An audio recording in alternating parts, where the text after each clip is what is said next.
রে, এত তাড়াহুড়ো করে আমাকে ডেকে পাঠালি কেন? আরে তোকে একটা ভালো খবর দেওয়া আছে।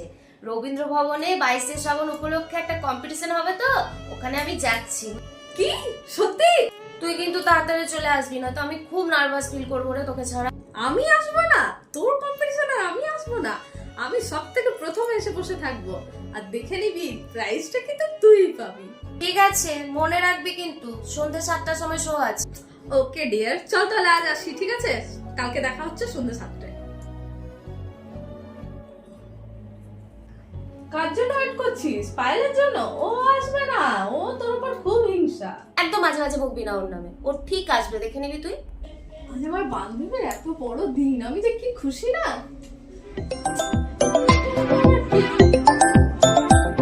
হ্যালো, হ্যাঁ স্যার বলুন।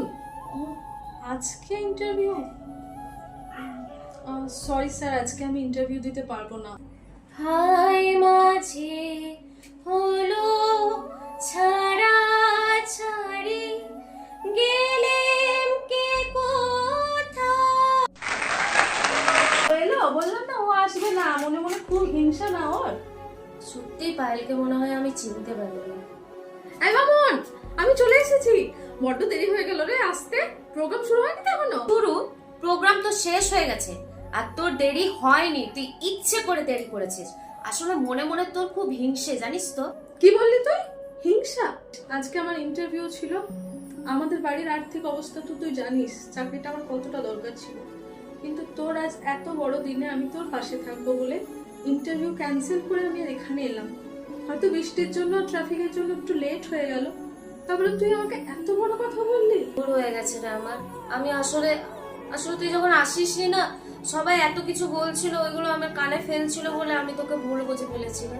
আমাকে ক্ষমা করে দিস প্লিজ। থাক মামুন, আর কিচ্ছু বলতে হবে না, আমি যা বুঝার বুঝে গেছি। শোন, তুই বলেছিলি না আমি প্রাইজ পাবো, এই দেখ পেয়েছি। সত্যি তুই প্রাইজ পেয়েছিস? প্রাইজটা কিন্তু আমার একার নয়, এটা তোরও। ধর প্রাইজটা, ধর তুইও।